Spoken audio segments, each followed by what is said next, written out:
Hello and welcome to yet another episode of the Everything's Been Done podcast. Conversations on cycling subculture. I'm your host, Dustin Klein, and today's episode is brought to you by the new DCO sticker packs. These are the newest of new, the hottest of hot, the freshest of fresh. The sticker packs are a pack of 10 stickers, 3-color on clear. We got some bonus guys on there. This is the perfect way to turn anything, maybe a bicycle, into your very own Commotion Camo thingamarig. To get your very own DCO sticker packs, head over to dustincline.com/shop. Okay, the good stuff's out of the way. Let's get to the dessert. Today's guest is... Oh, I'm very excited about this guy. Ooh. You probably already know about this one. He is a professional counterculture athlete, a prolific doodler, and I say that with the highest regard, and one of the biggest purveyors of stoke I have ever had the pleasure of meeting. Ladies and gentlemen, please welcome... before I do that, you can find this fine gentleman at notchas.com and at notchas on Instagram. Please join me in welcoming Mr. CHAS Christensen. Hello, CHAS. The real CHAS. Opposed to which one's the fake one? Well, not really. CHAS is in there somewhere too, but this is the real CHAS. I'll let you figure out which one's the fake one later. Dude, for so long, I thought it was Noches. I didn't know that was actually you. It was like a play on nachos. It's like, what kind of cheese isn't your cheese? Nacho cheese. And then somebody actually had nachos taken as an Instagram handle. So it kind of just became this thing where Nachos was close enough to nachos that just kind of made it work. I can dig it. You have been doing well. Actually, how are you holding up right now? How are things? Things are good. I mean, it's 75 degrees. The sun is shining. I just finished installing a bike rack that I bought on Craigslist onto the roof of this new GTI we got. I can't really complain. My heart goes out to the people that are sheltering in place and quarantining where they can't go outside or where it's like really kind of nasty outside. But luckily here in Oakland, California, it's kind of just been like perma summer for the last 2 months. So 200 years, 1,000 years. It's pretty good. Yeah, I guess it's been 2 months. I don't even know, right? What is time anymore? What do we even do? I like this. I guess just real quick, let's just start from the beginning. So you were born in the Pacific Northwest. Is that true? Yeah, Eugene, Oregon, actually. And Sacred Heart Hospital. I was wondering that. Okay, Eugene. And then where did you grow up, like your formative years?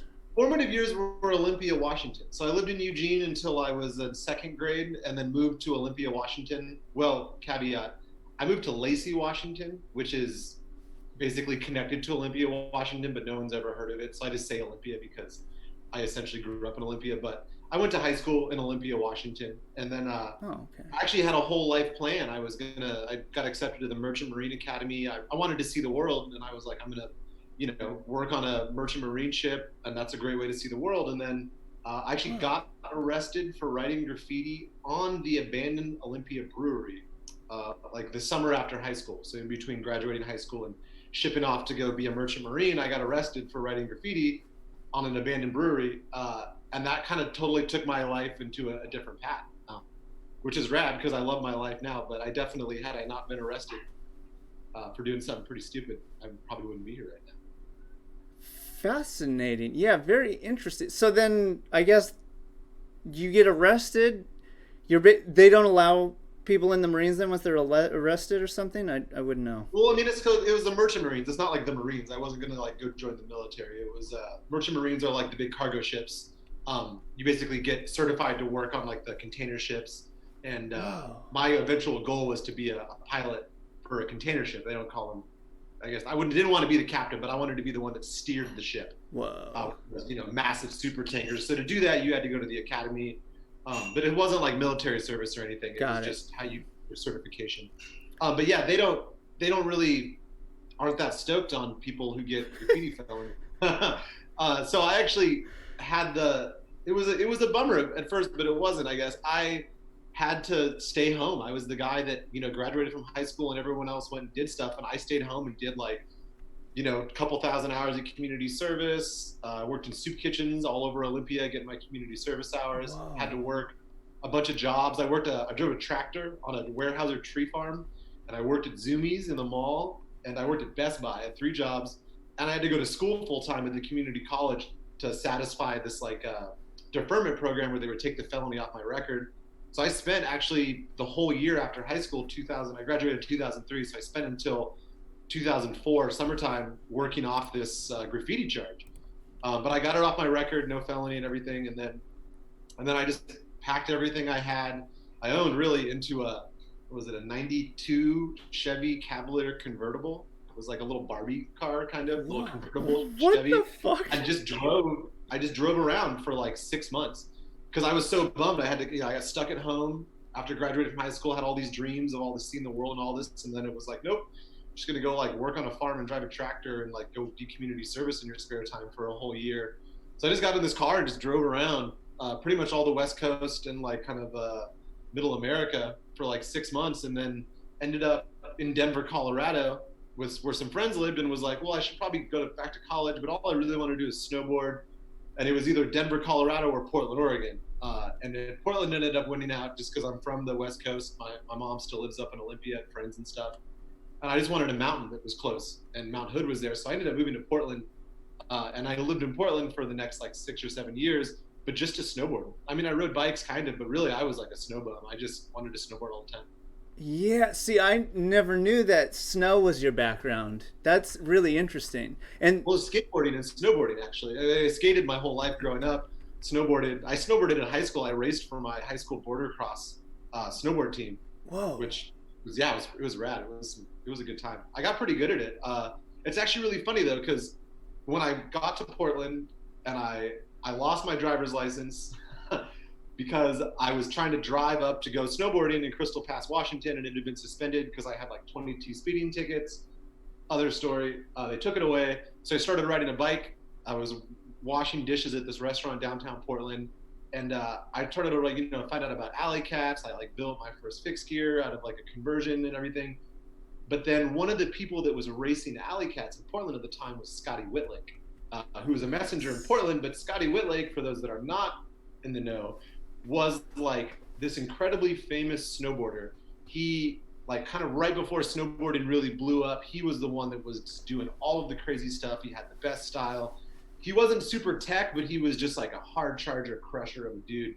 And I knew him from snowboarding because I used to see him up on Mount Hood. I was like, this dude's gnarly. And then I was like, wait, you race alleycats? You ride track bikes? He had a 3-Rencho built. It was a U.S. Olympic track frame that was built by San Rencho. So it was like an unbranded 3-Rencho. And he would race alleycats and win. He would like ride on the freeway and just, kind of take the same kind of hard charger style he had from snowboarding and like ride track bikes. And that was actually something that really got me into track bikes, was the snowboarding connection. And then finding out that this dude that I like idolized as a snowboarder rode track bikes and raced alleycats. Yeah, and then a few things that are funny about Scotty Whitlake. He is like punk as fuck. Oh yeah.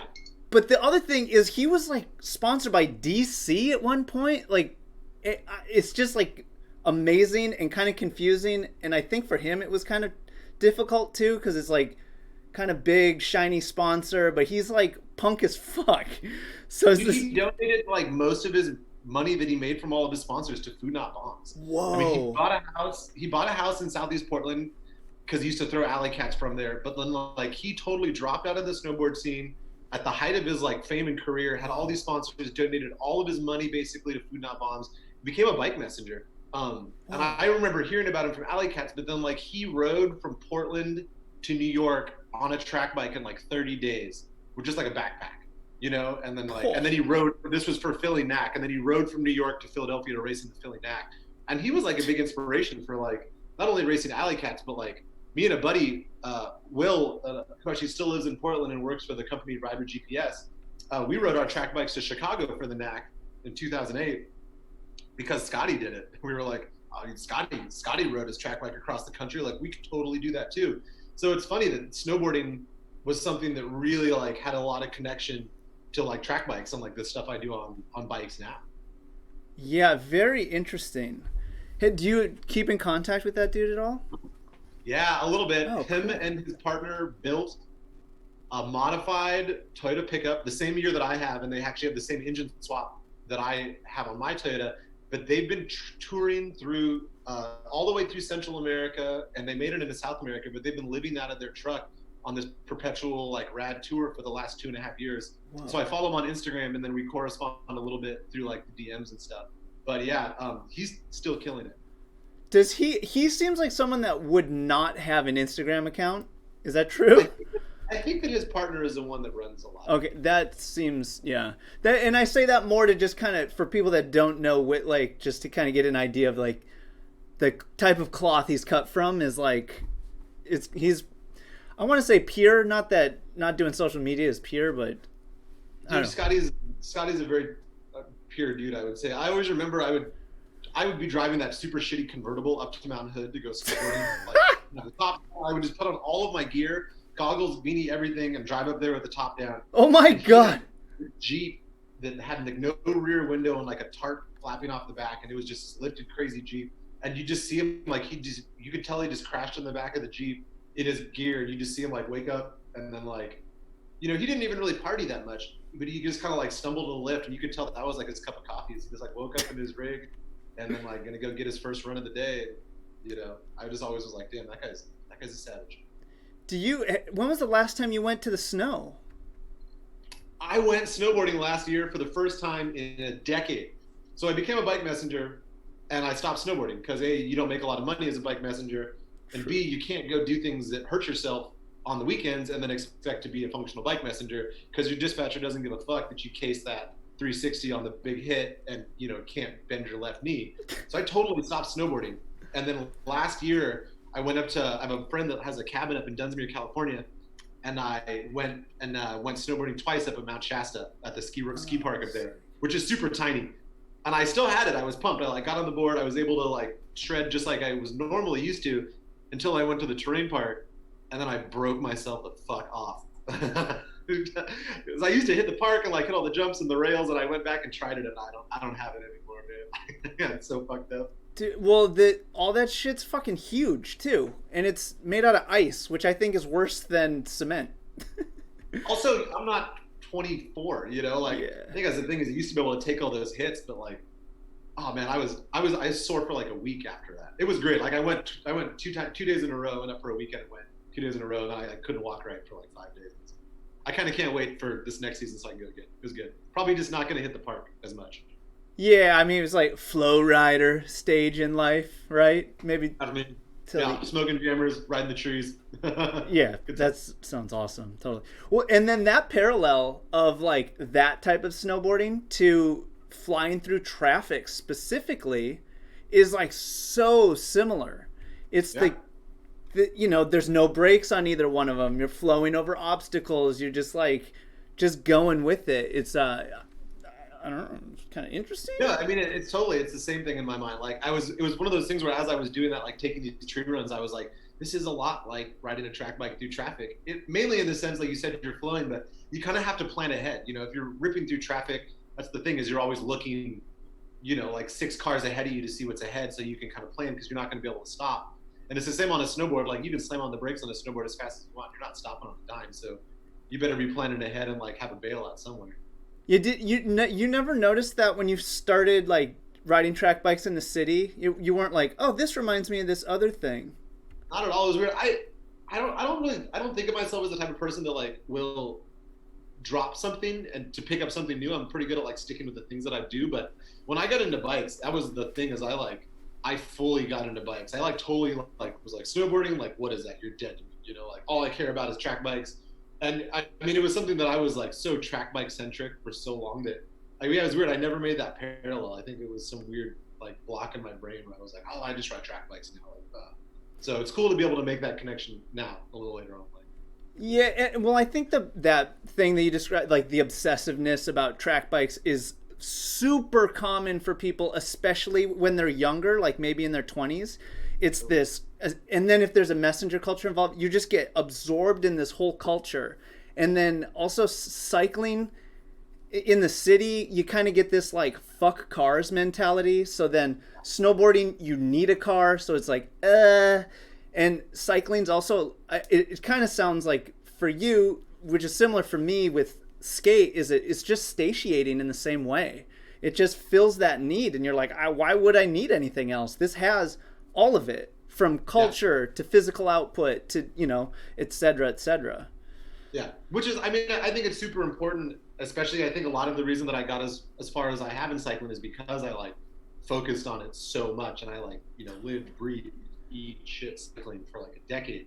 But it is really nice to be able to step away and be like, all right, there's other things like snowboarding, like I started running, which really sucks, but like it's cool and I enjoy it. And it sucks because it hurts my body a lot, not because running actually sucks. But it's nice to be able to take a step away from just purely cycling and like do other things in life. Sure, yeah. I mean, balance is key. But you bring up a good point about like, I think for anyone, and it's always cool for me to hear this, is like if you choose to focus on one thing, that thing's going to grow. And it's almost, you could equate it down to just time. If you choose, we have this set amount of time each day, and then however much of it you decide to put towards any specific thing, those things will progress. So, dude, like Malcolm Gladwell's thing, 10,000 hours, Yeah. I'm a firm believer of that. And honestly, people are like, wow, you got so lucky with like everything, all the sponsors. And it's like, dude, 10,000 hours. I mean, there was certainly a fair amount of luck involved, but like, I just spent so much time doing it. I lived it, like every day, 365 days a year for like 9 years. It was just like track bikes, messengers, like that's it. That's my whole life. And like, a little bit of art and like, relationships and everything, but that was like the big main focus. And I think that the 10,000 hours thing, it's like talent helps, but really if you just spend a ridiculous amount of time in something, you're going to get good at it eventually. Oh, for sure. And on that 10,000 hours thing too, is I think that people kind of have this mentality that 10,000 hours, oh my God, I have to dedicate my whole life to get good at this one thing. But if you break that math down, we have multiple opportunities for 10,000 hours. So you could do 5 different things at the same time, and they'll all take a lot longer, but they'll all mature, and you could become a master at 5 things. So it's not, you don't need to only do one. It's whichever thing one wants to accomplish first. But then ideally, the thing that they're like kind of drawn to, that helps a lot instead of this just force through it kind of a thing. Yeah, and I think I feel like that's something I wish I had learned a lot earlier in life, was rather than focus on one thing and try to do like 10,000 hours at once and get it done quickly. I think I would have rather have focused on like 5 things, and maybe it would have taken longer, but as you grow doing multiple things and you're like pursuing all of these passions, they kind of help each other. And I mean, specifically for my cycling, I feel like I'm like having a lot of physical cycling issues in the last couple of years because I focused so much on just cycling, riding track bike specifically, really? That I didn't do any other types of like fitness or training or anything else. And it is now like kind of detrimental to me, where I wish I could have like earlier in life maybe branched out and spent some other time working on other types of like physical fitness. And that's like kind of specific, but I think it really speaks to what you said, where it's like, maybe spread it out a little bit. Like 10,000 hours doesn't have to be 10,000 hours at one thing. Yeah. Well, also, you still have plenty of time to become a master at several different things, just based off, as long as we don't die tomorrow, anything's possible. But yeah, like what you're saying about being injured, or like, not injury, but like your body wearing out, that's the plight of the professional athlete. It's like, yeah. And then that makes me kind of curious, like what kind of things do you wish that you would have balanced it with? I mean, that's actually something that I've been dealing with a ton, and it's like it's a very real thing that you never think it's going to happen to you until all of a sudden it does. And your body's like this thing that basically you've been getting for free your entire life. Like my body's ability to perform, no matter how hungover I was or how poorly I treated it. Now in the last couple of years, my body's like, you got to pay for that. Yeah. I wish I'd done more like off the bike stuff, really. I mean, like hiking and like running, and it's something where like I went on a hike. Me and my partner Jenny, we hiked Telescope Peak in Death Valley late last year, like right before it got snowed in. It's like a 14-mile round trip hike. Whoa. And it's a lot of climbing. It's a long hike, but like I got done with that and I was fucking wrecked.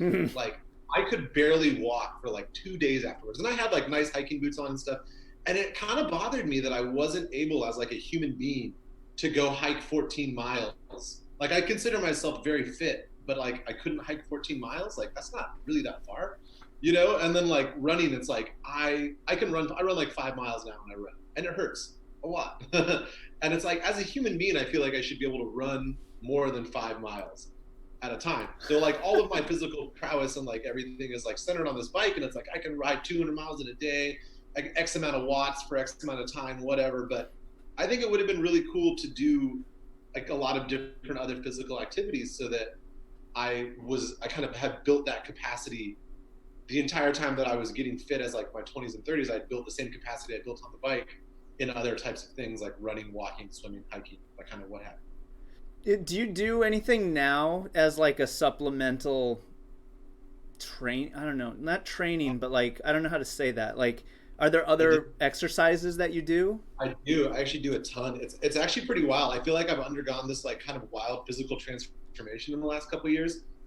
It really started when I had to scratch from the bike nonstop last year. It was a gravel race across America.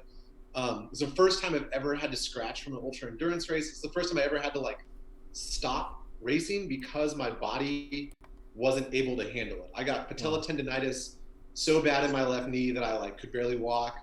Made it about halfway, made it to Wyoming. So I made it maybe a little less than halfway across the country. How far and how long was that? What does halfway mean? The race was like a 3,000 mile race, and I made it like about 1,300 miles. So yeah, wow. And I was doing good. I was actually in 5th place, and I made a move to get into 3rd place. And when you make a move in an ultra endurance race, it's like a day and a half. You know, it's not like racing a crit where like you make your move and you see if it worked right away. When you make a move in a race like that, I specifically like went to bed early one night, woke up at like 3 o'clock in the morning, and rode 3 mountain passes in one day to get in front of the 2 people that were in front of me. And I did it. I got in front of them, but I like burnt myself out. The next day I didn't recover right. And then 2 days later, my knee blew up. So my move worked. And then eventually I had to scratch. But that was when I was like, okay, something's like wrong. Like I've never had to quit before, I don't want to say quit, but I've never had to like pull out of a race. And so I went and saw like a specialist, like a knee specialist. And my partner is a certified like physical therapist, massage therapist. She teaches fitness classes. So she really helped me. And over the course of that year till now, and actually especially during this quarantine, I do a ton of stretching, strength training, mobility exercises. Like I'm not like lifting. I didn't think of it as lifting, because I'm not in the gym like pumping iron, lifting all these weights. I've got like 10-pound weights, and I'll do like a series of workouts with 10-pound weights, and then do some stuff with resistance bands, and then do like 45 minutes of core exercises just on the ground with a yoga mat. And like, dude, it wrecks me. It like, I feel like I put on a bunch of weight, which is like muscle weight, which is weird because I've always been like a really scrawny dude with big legs. And now all of a sudden, like I have all this extra muscle, but I also have to eat like way more, and I'm sore all the time, but I feel really strong. It's kind of weird. Like I don't think I'm done with whatever transformation I'm going through right now, but I definitely do a lot of extra work now. Thankfully the quarantine is around. It's one of the good things for me is that normally with my travel schedule in life, it was really hard to structure that. But since I'm home all the time, I can spend like an hour or 2 every day, like kind of working out, which I was always against, but I feel really good as of late. So I think it's working. Do you ever take a rest day, or is it every single day? Oh yeah. No, dude, resting is so important. My God, that's for everyone that's listening, recovery and rest is like the most important thing, way more important than any training you will do.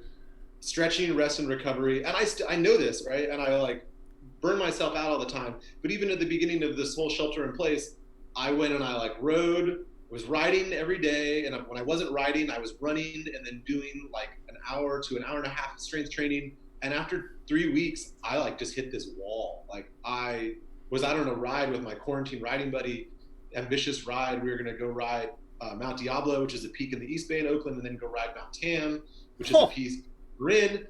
And we got to the bridge to go ride Mount Tam after riding the first peak, and I just like sat down and I was like, dude, I can't even see straight. I've been eating so much food. Like it took me like 2 hours to get the 10-mile flat ride home. He went and finished the ride, and I was just like, I got home and like curled up in a ball in my kit, like on the bed, and didn't even get to take a shower for like an hour. I was just laying in the bed like, oh God, I'm dying. And I needed a rest. I took 5 days off the bike. I didn't exercise for 5 days, didn't do anything except eat snacks and smoke jammers on the couch. And I felt great. So since then, I've been putting in specific rest days. I haven't been like strength training and running in the same day, or strength training and riding in the same day. I like vary it. And it's one of those weird things, is catch-22, where you're like, I especially feel this need to be constantly exercising, constantly performing. And especially with Instagram, you see all these other people doing these rides and everyone's like staying fit during quarantine and doing all this. But it was really important to stop and just be like, okay, that's them, whatever, this is me, and I need to rest. I need these recovery days. And I feel like I'm way stronger now. And we've been building up. I did like a 200-mile ride a couple weeks ago, but that's because I did like a 120 one week, a 140 the next, a 160, 180. But then I rested 2 days after every ride, and I made sure to get like a ton of recovery in. And then I did the 200-mile ride, and I got done with it, and I was like, I mean, I'm tired, but like, I'm doing all right. Wasn't that clapped out. But I don't think it was because I trained a lot. I think it's because I rested, which is crazy to me, but it works. So. Yeah, it sounds then for you, it's like you have an issue with not resting enough. Like you'll kind of overwork it. Oh, dude, I'll work myself to the bone. And like that's the double-edged sword of like social media, is that, you know, people don't post their rest days. Maybe we should make that a hashtag, you know, like couch selfies on your rest day. But people don't post that. People post their rides and their epic adventures, and I'm totally guilty of that too. Like I post and I share all about my epic rides and epic adventures and like all this stuff that I'm doing. And it's really easy to get caught into it and feel like you should be doing that every day. But in reality, you know, like you're maybe seeing that one person's one crazy ride of the week. Yes. They're resting the other 5 or 6 days. But since, you know, you're seeing all these different people in your feed all the time, it's really easy to get in this mind state where you're like, I have to go ride every day. I have to try really hard and like beat all these people. And I think it's important to just really listen to your body and like take some time off and chill for your mind too, you know, mentally. That makes me think about like competition for you. Like, is that like, what's your relationship to competition? I mean, I've never been a really competitive person. I'd like to say until like it comes down to like actually racing, and then, you know, like I get competitive during the race. I think for me, it's actually kind of a mixed bag. At first, I raced, you know, alleycats and stuff like that. The preface is by saying that like I played soccer in high school, and I never made it to varsity. I was JV from my freshman year to my senior year, kind of because I didn't really care enough to like play varsity and didn't have that like school spirit and that super competitive, like we got to win drive. I like JV because it was like, we like get stoned and then we go kick the ball around and like, my friends are there and I'm outside and having a good time, but like not a lot of pressure. So when I started racing, I kind of always took that with me. And then when I started racing alleycats, it was like, okay, I want to be known as the fast guy. So my motivation was to be like one of the faster bike messengers. And that was like a thing. A big thing in the bike messenger community is like how fast you are. It's like, that's a big good metric of like you as a messenger. And then I started getting sponsors, and I was like, okay, I got to start like doing well because I want to get sponsors and I want to get flown places. And like, I saw this very direct correlation between like winning and doing well and being competitive and like getting sponsors and getting flown places and getting opportunities and like all this stuff. But then I really kind of burnt myself out about that. Like it happened kind of right when Red Hook was just starting to get big, and I was out like training and doing intervals and taking it like super serious. And then starting to get beat by these kids who are like 18, 19. And I had this moment where I was like, damn, I remember being that like 19-year-old, 20-year-old kid, 21, beating like all of these older guys, and these older guys are like goddamn kids, like whippersnappers. And I realized that it was me. I was like 26, 27, getting beat by like 20-year-olds. And I had this epiphany that was like, there will always be someone younger and faster than you. And this is not an epiphany that I came to it, but this is a very common knowledge in bike racing, in any sport really. But there will always be someone younger and faster than you, no matter what. So I kind of had this moment where I was like, it's cool to be competitive. The drive is nice. But I started to really start to train and compete, not to win, but for the feeling. Like, and I know everyone's experienced it. And for me, the feeling is when everything else falls away. You're racing a crit, you're racing an alley cat, you're road racing, mountain bike racing, ultra endurance racing. When all of your focus is centered on what you're doing at that exact moment, and it's that like pure speed. You're so on that razor edge of focus, and I love that feeling. It's like a drug. Like I can't get enough of it. And I started to realize that like that's really what motivated me to race. And so I started racing more for that. So I think I was really competitive to kind of make a name for myself, to kind of get sponsors and maintain sponsors, and then I kind of fell off of it. And to be honest, it has definitely impacted my racing. Like I used to win a lot of races, and now I'm lucky to get like 1 or 2 wins a year. But I'm also okay with that because I'm not really racing to win and to beat other people. I'm racing to get that feeling for myself, because it is like the fucking coolest feeling. Everyone knows what I'm talking about. When you're on a bike, running, doing something, whenever you're fully focused and like engaged in whatever activity you're doing, and you're 110% there, that feeling is so rad. So I think that's now more what motivates me than being competitive. Do you feel like you ever get that feeling when you're just like riding or training? Yeah. Oh yeah, definitely. And I mean, yeah, that's what keeps me going out to train. I mean, I like being fit and being fast, but like no amount of training I do at age 35 is going to make me a realistically competitive bike racer in any of the races that I'm doing. Like any of the big gravel races, like Ted King, Colin Strickland, those guys are showing up. It's like, I'm not going to realistically compete against them. Any of the fixed gear crits, it's like, I can have a great time, but like, you got dudes flying in from Europe, like professional racers.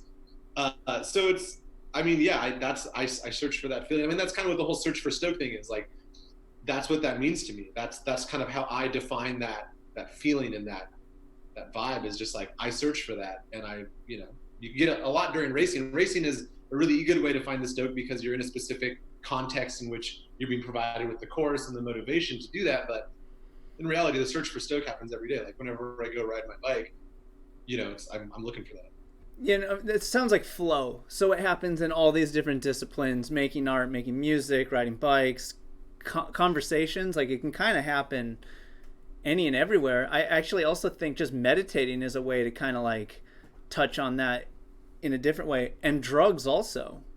Yeah. Oh yeah, it's great. And I mean, riding a bike for me is like meditation, and I didn't really realize that until I got a vasectomy 2 years ago now, and I was off the bike I couldn't ride a bike. My balls were all fucked up. I couldn't ride a bike for like 5 weeks, and I realized I started to go a little crazy because I didn't really think about it as being a way of meditation for me until it was gone. And then I was like, oh whoa, like that's wild. And I mean, for some people, the drugs aspect of it can be like here or there, but I mean, for me, like I love smoking a jammer and riding a bike. I feel like they go so well together, and like I started microdosing and riding a bike, like microdosing LSD. And for those of you who aren't familiar, that's when you take like a very small dose. If you take like a dose of LSD, you take like maybe a fifth or a quarter.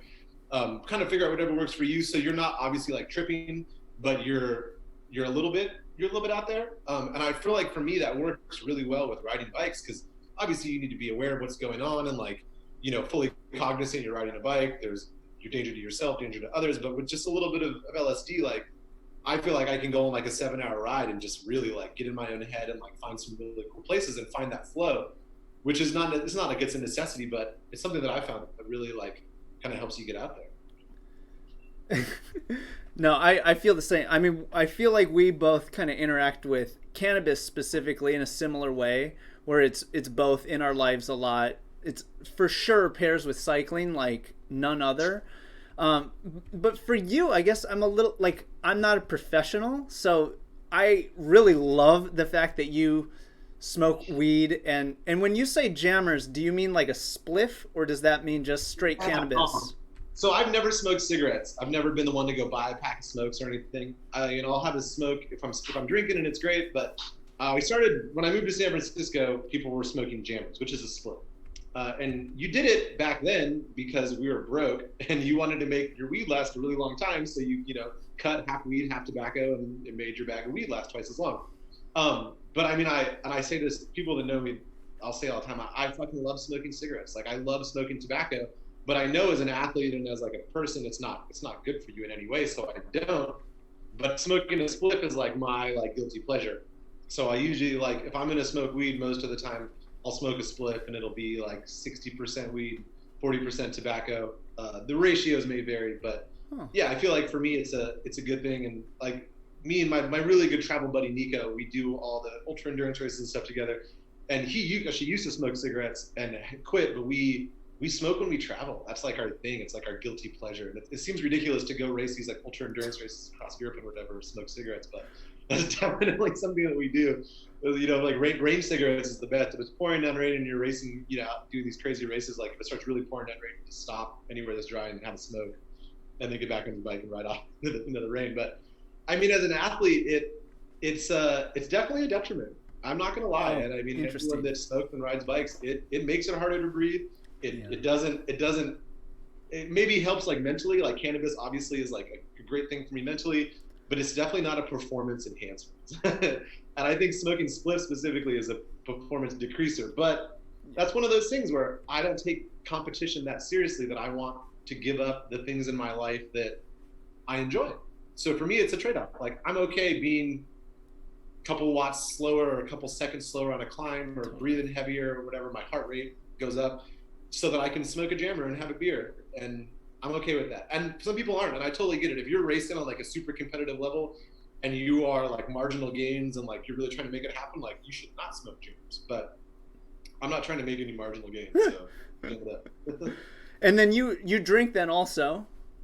Yeah. I mean, I think a lot of that coming from the messenger community. It's funny, totally. Like a lot of people enter bike racing from a very different way that I entered bike racing. You know, it started as like kids, and it's a sport, and it's like something that you do, that you train for, and you center a lot of your life, your diet, your drinking choices, things like that. Whereas like I started racing bikes where like you drank before the race. Like alleycats, it was like, yeah, you a couple beers at the bar to loosen up, have a shot, go race the race, come back, party all night. And I remember like I raced my first couple alleycats like a couple beers deep, and I was like, this is the most fun ever. Like, let's be real, racing alleycats drunk is a great time.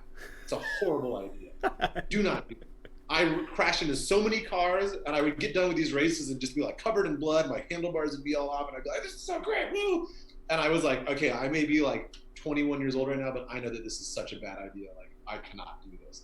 So I don't drink when I race alleycats anymore. But I mean, that was a big part of messenger culture. It's like you drink. You go to any of the big messenger championships. It's like you party until 4 o'clock in the morning, and you're out there racing bikes at 10 a.m. the next day. And like the whole thing is like who can race the best with a hangover, you know? And it's one of those really strange things about the messenger community. But like if you raced in like a NAC, like a North American Cycle Courier Championship, or a CMWC, like the World Messenger Worlds, these like very big sanctioned events that happen, hundreds of people show up, and you don't drink and you're not hungover, people talk shit to you.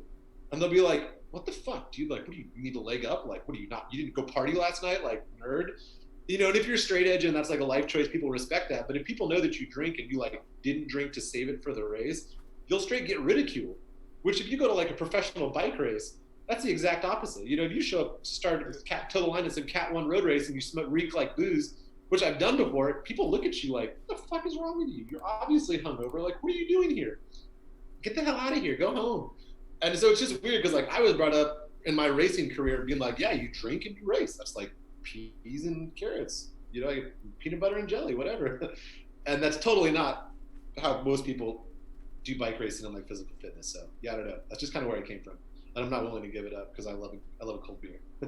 Yeah, no, from the same culture. I completely understand it. I know exactly what I'm talking about. I actually respect it because now that you know, you've kind of not hung on to it, and it's just a part of you, and it's like so real. And I just, because I'm from the same culture, it's like I have so much respect for it. Instead of going straight athlete and fucking protein shake and like it's like it's about living life. It's not about like marginal gains. Is a good way to put it. It is true. And it's the only thing that I really find depressing about that whole concept is in my 20s, my best races, I feel like, happened when I was hungover.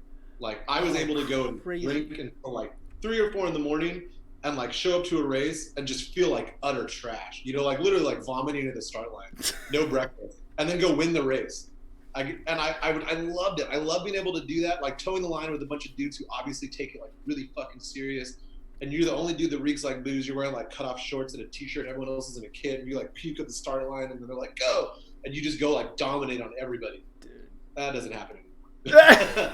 I was having this long conversation with my buddy Kel about it, and he was saying the same thing. It's like, man, that was the thing. It's like you see all these young bike racers who don't drink now because they want to take it serious, and you almost want to be like, look, now is the time that you can drink and still be fast.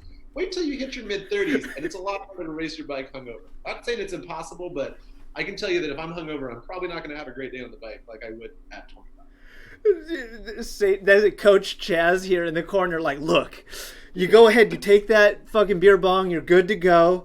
You take 5 more years. Carb loading before the race. Yeah, that is hilarious. One of the things that I've always kind of admired about you and your path is your like ability to gain sponsorship in this weird space that we exist in, where, you know, it's kind of like skateboarding, but nobody's really sponsored. It's not quite pro cycling. It's this weird like no man's land where essentially nobody's sponsored. There's like maybe a handful of people in this, like, I call it, like, you know, like the lifestyle cycling, the cycling subculture, that actually do have support. And I'm just curious of how how did you know to pursue that, or what was the draw to start doing it? Like, it's just interesting. I mean, here's the thing, and I think this may piss some people off, but the reason it happened is because I didn't want it to happen. I was riding with Mash, and that was cool, and that was like really rad because like I love Mike and the crew, and it wasn't even like a sponsorship. It was more just like, dude, me and all my friends, we got this cool thing in San Francisco. We race bikes. Sometimes we fly around the world. And my whole goal from the very beginning was to see the world in any way possible. You know, and originally I was going to go drive a big container ship and work on the ocean. Right. And then I realized that like people will buy me plane tickets to ride my bike places. And I was like, that's tight. So the travel was always the baseline, but none of the sponsorship was. And I actually had a really hard time. I said no to a ton of sponsors, and I just wasn't into it because I was like, that's fucking selling out. Like, I'm a bike messenger. Taking sponsorship is selling out. Like, I don't want to do that. Like, I equate it to being an amateur skateboarder, you know, where it's like, if you're an amateur skateboarder, you get your flights paid for, maybe they kick you back a hotel, you get decks, you get trucks, shoes, but you don't get a paycheck. You get the experience without the paycheck. And I was always like, that's totally fine. That's my jam. I can be an amateur skateboarder. In the bike world, you know, I ran TCB, so I was like, I've got this other thing. I've got like a real job. And so I don't need these sponsorships. And I just said no to a lot of them. And I was always like, nah, I don't want to do that. It's lame. Like, no, thank you. No, thank you. And they, for some reason, like, I got these sponsors, even though I was like, nah, I don't really want to. Like, Oakley is a prime example. Is, you know, I'm blind. I wear glasses. These are like 100% prescription glasses. And finally, they kept on being like, you want to do this, photo shoots, yada, yada. And I was like, nah, I don't know. Couple paid photo shoots here and there. And I was like, I don't really know about this. And then they were like, well, we want to sign you as a prescription athlete. We want you to wear our prescription glasses. That's sick. I mean, like, I was like, you know, the same pair of glasses for 4 years, duct tape, spray paint. Like, you actually spray painted your glasses a long time ago. And I was like, spray paint my glasses like Dustin. I remember the green ones. Yeah, the green ones, exactly. And I was like, you know, I had those glasses for like 4 years. And then someone was like, look, we'll give you like new glasses. And really wearing like race glasses, like the Oakley like radars and all that with the curved lenses, getting peripheral vision when you race bikes. I never raced bikes with peripheral vision until I got sponsored by Oakley, and I was like, oh, you can see out of the corner of your eye. But it was something that I like kind of begrudgingly got the sponsorship and like didn't. The joke with my good buddy Steve Blick, who was my athlete manager forever at Oakley, was like, I was like pulling teeth to get you to do anything. Where all these other athletes are like chomping at the bit to get exposure and like the next big thing and plug me. And I was always like, dude, I just want the glasses. Like, leave me alone, bro. Let me go like race some alleycat. So I don't know. I mean, it's weird. I definitely will say in the last couple of years, like I started to seek out sponsors because of things that I like working with Ride with GPS. Like, I'm on contract with Ride with GPS. Cool. I use Ride with GPS for years. I paid for it before I started working with them. And it was like, wait, I would love to work with you as a company because I really fucking love your product and I want other people to be able to use it the same way I do. I think it's a really great thing. But definitely the formative years of like being sponsored, I just kind of didn't want it. And then I think people will get bummed because like a lot of people really try hard to get sponsors. Like, what's your secret? And it's like, I don't know, man. Don't want it and like fight back against it. And like, I don't know. Then they'll just show up. I'm really not sure how to describe it. Well, I mean, winning races and being aligned with certain things helps all of that. So, yeah, you know, the hard to get type of thing is can I play hard to can get. make it Well, easier okay. too. So having a conversation with my buddy Kel again, this was kind of in the same conversation where he's Kel did it on rollerblades. Kel's a way gnarlier dude than I will ever be on a bike and in general in life. He's one of the dudes that hasn't ever really been sponsored a ton. Like he's got support, but but a lot of people come to him and me and they're like, how do I get sponsored? Da da da da da. And we were talking about like the young racers who are in their 20s and are super concerned about results. And it's like, you know what, man? Nobody really cares about winning. Like you care about winning to the people you're racing against, but like sponsors don't care about that really. Like if you have a raging weekend and you party hard and you like do a bunch of crazy stuff and then like, yeah, there's a bike race involved and that went great or whatever. But if you have like a crazy adventure and really just enjoy yourself, I feel like now I know that resonates a lot more with sponsors and with people. And that's what people really want is like the story. Like, you win a race, people are like, great, you won a race. But if you like have some crazy adventure and some scar to tell and there's a tattoo and then like there's some shaved heads and like weird things happen, that's the kind of stuff that people talk about for like months and years later, as opposed to like who won that race. No one remembers who won the race a week later. And I think I realize that now, but at the time I was just like, I'm just trying to have a good time and see the world and party and have an adventure. And I think that really ended up resonating with a lot of sponsors because it was just like, yeah, this dude doesn't really give a fuck about being sponsored. He just wants to have a good time. And I was, and then now like growing up a little bit more and seeing like kind of how that balance works, I now see it. But I think it was more about just like, what did Kel say? He's like, nobody cares who won the race. You need to leave a legacy of like crushed beer cans and like scabs behind you. He said it much more eloquently, but you get the vibe. It's like you can win a race and that's cool, but like really, you be the dude that backflipped off the into the hotel pool at 4 a.m. That's who people are going to talk about. Don't backflip in the hotel pool. I think it's cool. I think like it's sort of like a professional thing to like, or growing up to be able to start seeking out sponsorships too. Like why not go for people that are, or for companies that you want to be aligned with? They might not even know that you exist, but once they do, they might be super stoked on it. And that's the thing. And like Dynaplug's another example where like I love Dynaplug. They're excellent. It's what really got me into riding tubeless tires. And they don't even really know I existed. I mean, I was just buying all this stuff, and finally one day I was like, "Hey, can we like do something cool together?" And they were like, "Yeah, this is great," And I'm not even really sponsored by Dynaplug, like they just send me some pills and like some of the Dynaplug pills now and then. But it's just like, like I want to work with them because they're a rad company, and I now know that I know enough to approach them in a way that's like business-like, because I basically want to get other people to use Dynaplugs because I want people to ride tubeless tires because it's better. You don't get as many flats. You can shred longer. And it's like, if you ride a bike, you should be riding tubeless tires. If you ride tubeless tires, you should use Dynaplug. And my motivation is like not even like, oh, I want to get the sponsor, but it's more like I want people to use this product because this product fucking rules. Which is, I know it's weird. It's not a Dynaplug plug, by the way. Plug.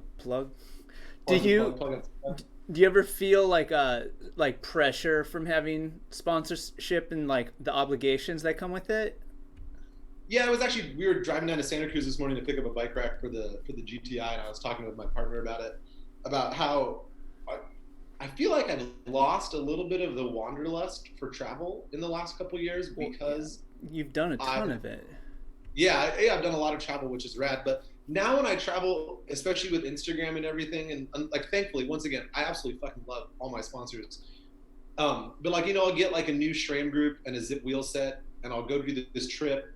And it's like a job, this is like, I hate to say this because I never thought I would say this, but like I'm an influencer and that's what I do for a living right now, among other things. And that's cool, but it's a job, and it's one of those things where you could be out having a really rad adventure. And now I think about like, okay, I got to get this shot, and I need to make sure that I plug this and this. And it's cool, that's what it is. It's the give and take. It's like I get a brand new set of zip carbon wheels. I have to talk about them and I have to post them and get nice photos, and like I need to like share them, and it's a job. So I think it is tough sometimes with the sponsorship. I think we were specifically talking about in the conversation, like, man, I want to go on some trips where like I'm not obligated by any sort of sponsorship to promote a product or talk about a certain thing. I just want to be able to go on a trip and like, whatever, have an adventure without having to like think about like this photo that I need to take or whatever. Yeah, you think that specifically like because it's for this, thinking like, oh, what would this brand want? Or what about the idea of going on a trip, and is it the documentation or is it the obligation? For me, it's the obligation. I feel super obligated if somebody gives me something, if there's like an exchange, I always want to make sure that I fully uphold my end of the bargain, And so if somebody is giving me a product and I've agreed to like take that product and I enjoy the product, then I really want to do like my best job to show that and like, to document it and share it with everyone, because it's a transaction. I mean, I want to do the best I can. You don't want to half-ass anything. So I think for me, a lot of it is like, I want to take some trips, and I fully plan on it. Once again, one of the positive things about this COVID situation is all of the huge travel schedule and all of the trips and everything that I had planned is totally off the table now. So I've just got a bunch of rad bike tours in California without a lot of obligations and stuff. But take some trips that just don't have that. It's something that I really enjoy, having the sponsors, obviously, and being able to work with these brands and like help them develop amazing products and share the products and get other people stoked on it. But it's definitely a job, and sometimes it affects kind of the vibe that I've had for so long. My relationship with bikes has turned it into business.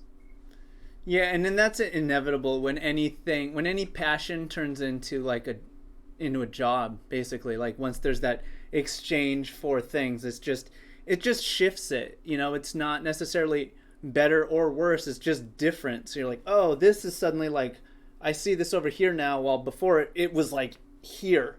And you're like, oh, so yeah, like just learning how to deal with that interaction, I guess, is like the relationship with it, I suppose.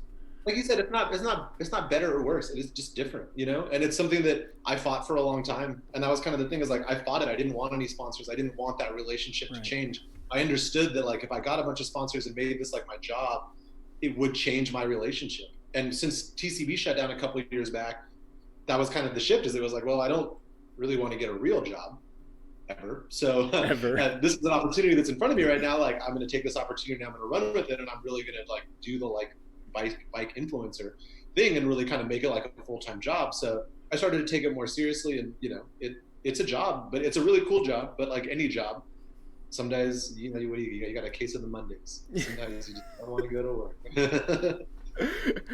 work. Well, and then how, I guess that kind of ties into like, what's your relationship or connection with like social media? Like how do you juggle all of that? That's a love-hate relationship. I never had social media. I wasn't on MySpace or Facebook. I never did any of that. And I only got Instagram because this girl that I was seeing at the time, years and years and years ago, was on Instagram, and she was like, "You should get on Instagram." And I was like, "Oh yeah, totally got that." Yeah. So I got on Instagram, and like part of the not CHAS thing is I was like, not CHAS because this isn't real. This is totally fake. This is not me. This is not CHAS. And then it just kind of took off. Like I think it was a time and a place thing, 100%. Like I got on Instagram right when Instagram was just new, and then MASH and kind of this whole social media thing really blew up. And I don't really know. I know that I'm really good at Instagram, and I find that to be really weird because I don't know why. It's just something that happens, but I also kind of hate it because I mean, Instagram is super toxic. Like, let's be real. You're presented with a curated view of everyone's best moments in life. It doesn't show any of the actual realities, the hard parts of life, the bad days, the like kind of the depression, the like shitty training days. Like you don't see any of the bad stuff. You just see the good.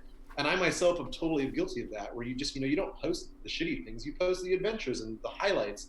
So you're kind of presented with this highlight reel of all of your friends and of humanity. And then, the human brain is just like, well, why am I not happy all the time? Why am I not doing this amazing stuff all the time? And it's just not realistic. So it's a double-edged sword because, I mean, obviously, like, Instagram is a big part of my job right now. But at the same time, it can be like a really negative thing. It can make people feel really inadequate, and you can make you feel like you're blowing it. Like I was saying with the training, like I felt so obligated to train and ride and stay active all the time because all my friends were, and it's like, yeah, you gotta do you gotta take some time off and take some time for yourself. So I don't know, it's a double-edged sword. It's a super positive thing. It inspires a lot of people. It's super rad to keep track of people from around the world and connect with all your friends and communities around the globe. It's great for brands. It really is amazing to allow brands to showcase new products and new ideas and stuff. But it's like one of those things where like in small doses, in measured doses. And it's a hard thing to do, especially when you're locked at home for 2 months. I think that social media is just a tool. I see it as a tool. It's a different type of medium, like drawing, like video, like photography, and it incorporates a lot of it's a multidisciplinary medium. So it's, I don't think it's inherently good or inherently bad. I think it's inherently innate, and it's how we choose to interact with it.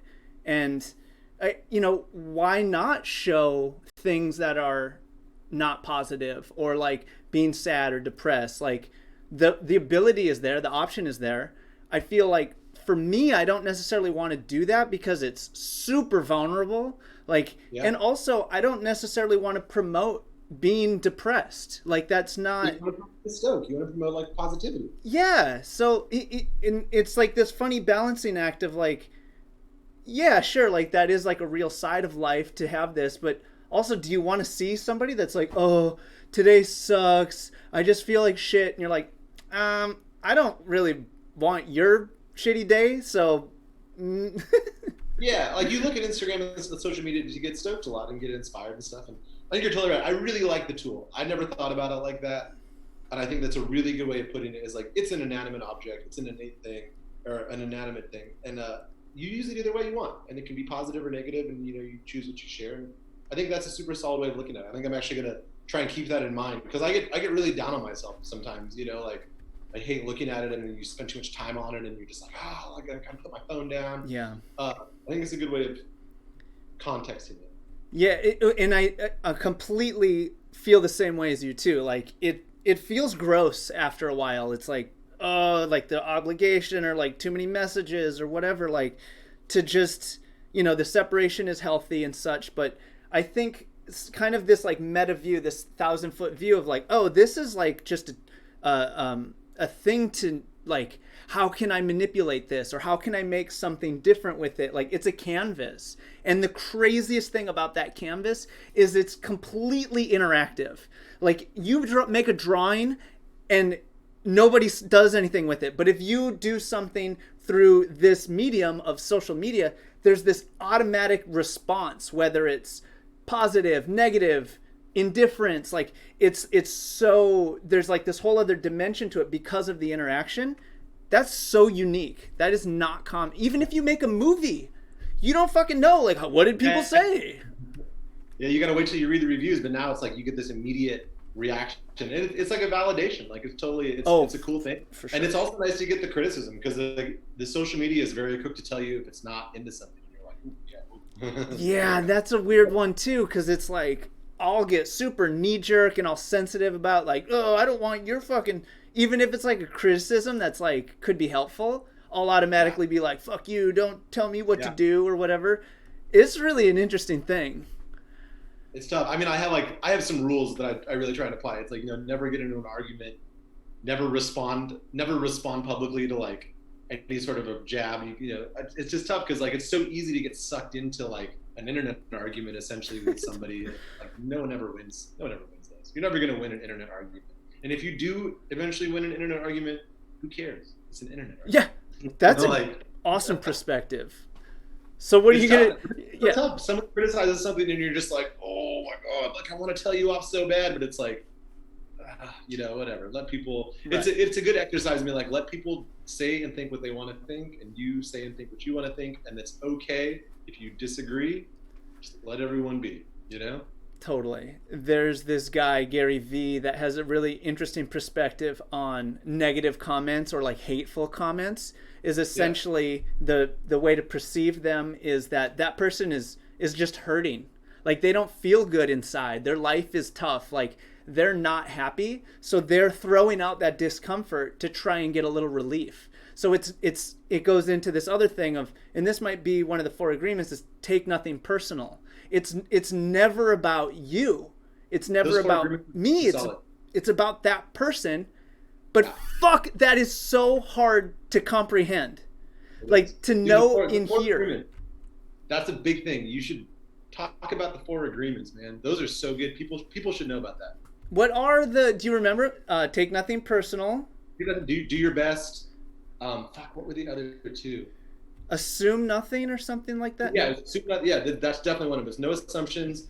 Do your best. Take nothing personal. And I forget the 4th one. Fuck. Look up the 4 agreements, everyone out there. It is really solid. It's not even like a philosophy or anything. It's just 4 things that if like you're mindful about can really help in your life help keep everything on a nice level? You know, it's really how, like, for the knee-jerk reactions when you're like, oh God, I'm so mad at you right now. It's just like, think about the 4 agreements and take a step back, and then you'll probably feel a lot better.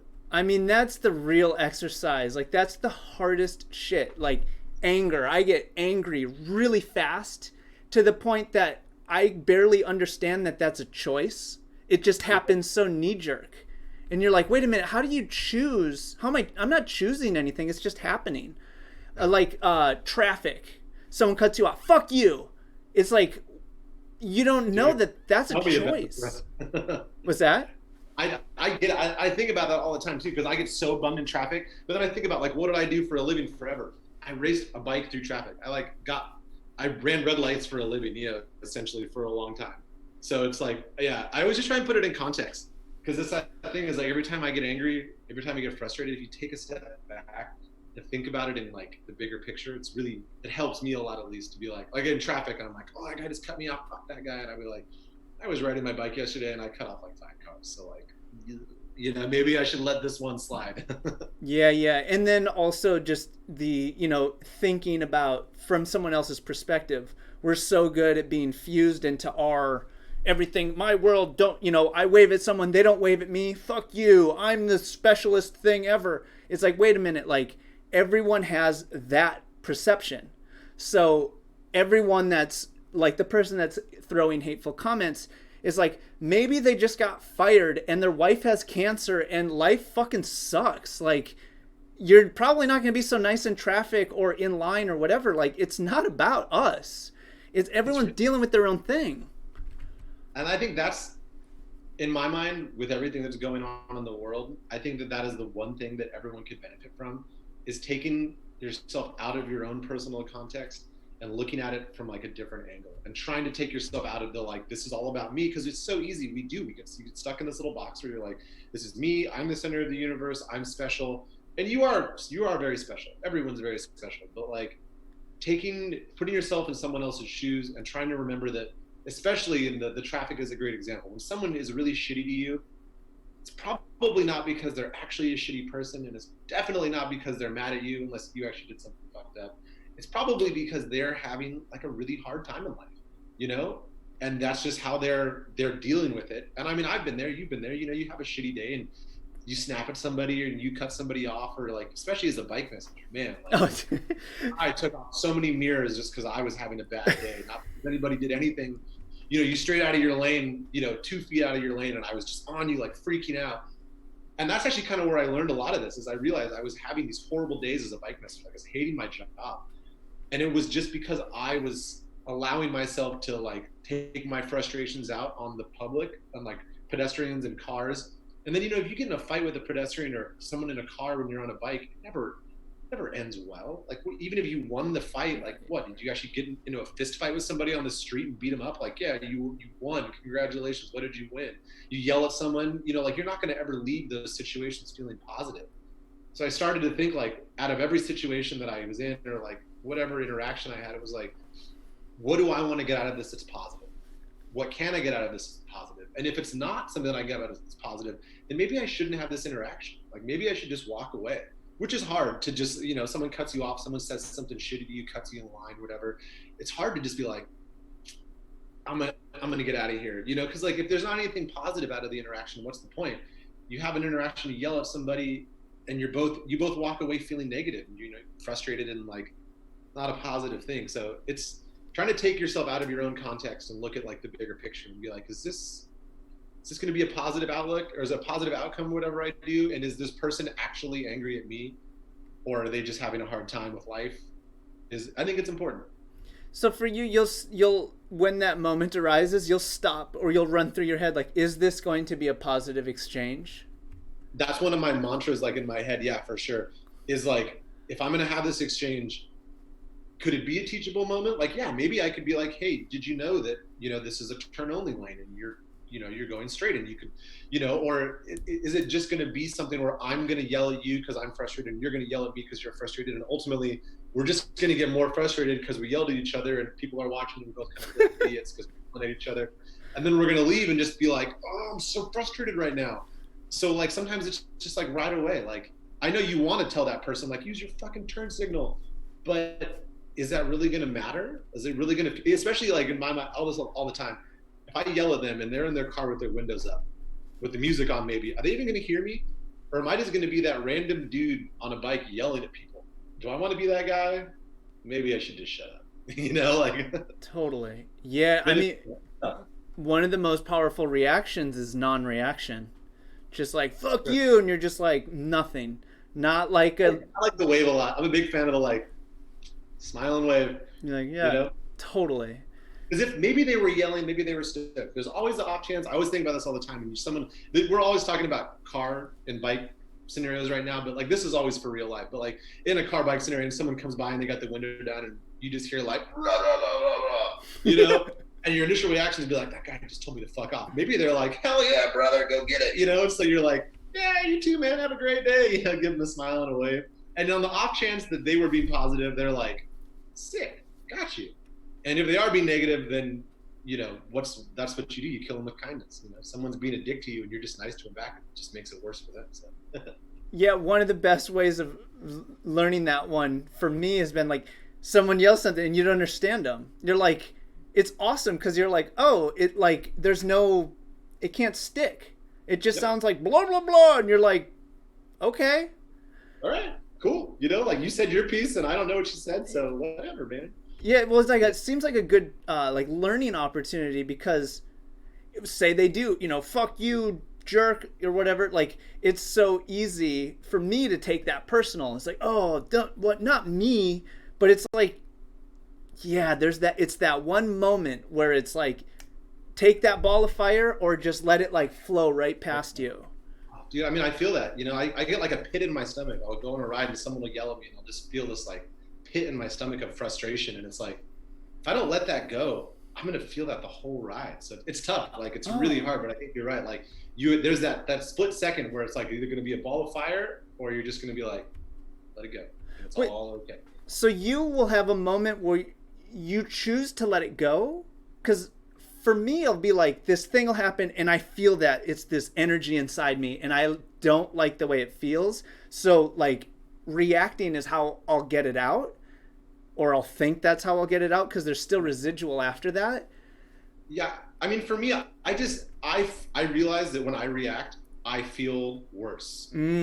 Interesting. I never, no matter what snappy comeback you yell at them, especially on a bike in the car paradigm, they're driving away, they're in a car, they're in the position of power. Right. You're just screaming into their exhaust. Like and this is the thing, is like from being a bike messenger for so long, I just realized that any way that I reacted that was like negative or confrontational, I never felt satisfied. I just always felt like this impotent, like, you know, ant screaming at an elephant, like, leave me alone. You know, the elephant's just like totally ignoring them, walking away like they don't even hear you. And so I realized, and I do have that split second where I just try and remind myself like of that feeling. Like if you yell, are you going to feel better? No, don't yell. That's not to say that I don't yell, because I mean sometimes you just gotta, like, you know, scream your heart out at somebody at the back, you know, if their truck lights receding away in the distance, and just get it out. And I'm totally about that cathartic experience. But for me, it is usually like a moment, and it's in life too. You know, like if it happens, confrontations like that happen in life, that's usually where I go. Is I'm like, if I react, will I come out of it feeling better, or will I come out of it feeling worse?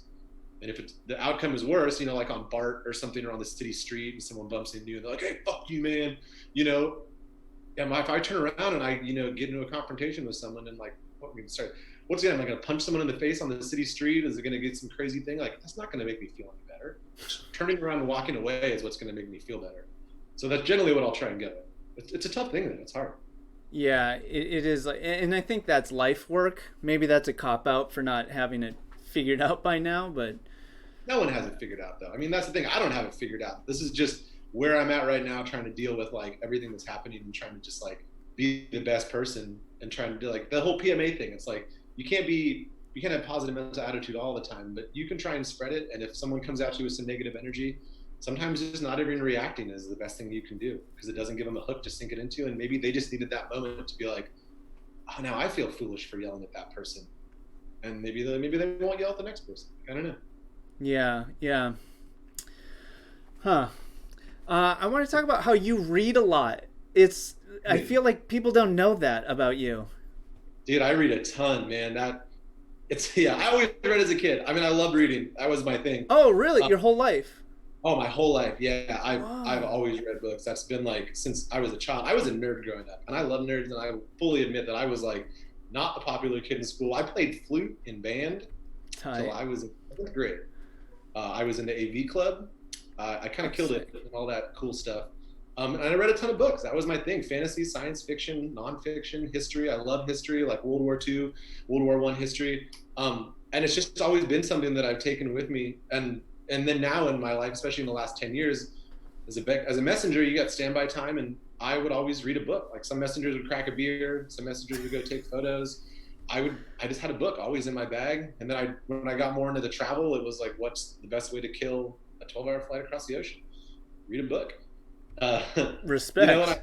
You know, and I prefer reading to, like, say, watching a Netflix show. Like most of the time I would rather sit down with a book, and like I read a lot of what I call Netflix books. You know, I read like a ton of Stephen King, a ton of just like, they're not, it's like a Netflix show, you know, it's just like, it's easy fiction. There's nothing really like super deep with it, but I would prefer to read that and have that happen in my head than watch it on the screen. Cause then I use my imagination to build the world and everything. But yeah, I love reading. I love trading books. If anyone ever wants reading suggestions, hit me up. I got tons of books.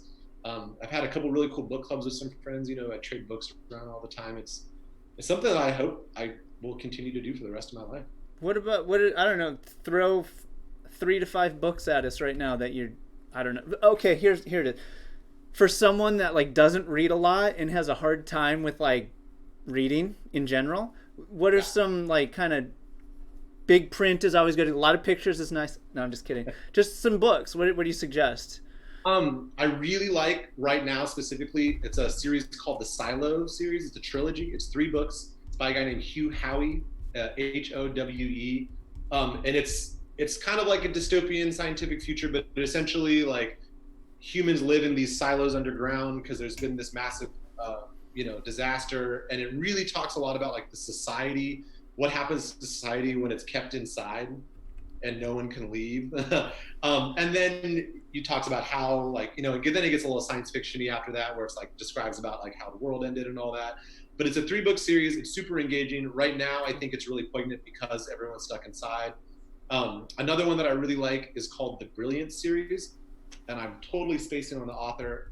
I don't have it, but the book's in front of me, but this is another trilogy. I love reading series, kind of like Netflix. Once again, I like being able to like read one book, like it, and know that there's more story to come. But the Brilliance series is about like 10% of the population has special abilities, not quite like X-Men mutant, whatever, but they have like advanced abilities. But it really talks a lot about society and how society deals with this 10% that's like better. Somehow they have these enhanced abilities. I studied sociology in college, so I really like I like books that really explore how society deals with certain types of problems.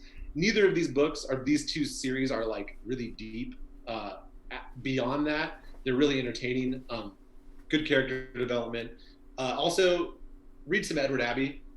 Desert Solitaire is fantastic. If you're really bummed at being stuck at home, Edward Abbey, the way he describes the American Southwest, the desert, Monkey Wrench Gang, the sequel Hated Lives, it's really fantastic. It's a really good way of kind of stepping out of where you're at right now and like being involved in a really cool storyline, especially if you're into like the eco-warrior movement, like the preservation of our natural lands, but also the way he describes what's going on out there is fantastic. Ooh, I should plug this book I'm reading right now, the book I'm currently reading, is called Never Go Full Pi, P-A-I. It's written by a local bike rider who's an author, and we actually he traded me the book for one of my cycling caps. We connected on Instagram, but it's really solid, and it's cool because it's a local author, Oakland-based author. That's sick. Very cool. It's Jason something. I feel bad I don't have it in front of me. What was it? Oh, how many books do you think you read a year? Ooh. And then do you finish the whole thing, or I don't know. Do you do part of it? I do about 3 books a week. So holy shit. No, what, that's 52, like 100, a lot of books. And I love physical books. moving for me is a really hard thing because I keep every book that I read. I mean, I'll trade books and give them away, but like, I love books. My goal in life is to have a room, wall to wall, ceiling to floor books with a really comfy chair in the middle, a nice window I can sit in front of when I'm old and just sit and read all day. But yeah, I read a lot. I read a fair amount of books. I collect them all. I finished most books, but I'm not above. If I'm not into it, I will stop reading. You know, I know some people that are like, they start a book and they have to finish it, even if they're not into it. If I'm not into it and it's not engaging, I'll come back to it. Honestly, most of the time when I read a book and I'm like, meh, well, I come back to it like a year or two later and I love it. So that's one of the reasons I keep books. I love rereading books. Cause for me, rereading, like I read really fast. And I definitely have a tendency to skim sometimes. So I will read a book like 2 or 3 times sometimes. Like the Silo series I just finished it for the second time. And I feel like I got way more out of it the second time around than I did the first time. Like the first time it was a really interesting story. It was engaging. It was like watching a movie.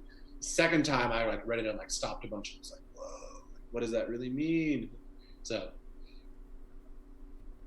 Well, I Sorry, that's a lot. I get really excited about books. It's so awesome. I can't even. That's not common in our like culture. I feel like you don't hear about many people reading that often. Yeah, I definitely was a kid. I thought it was like a stigma. I thought there was like something wrong with me.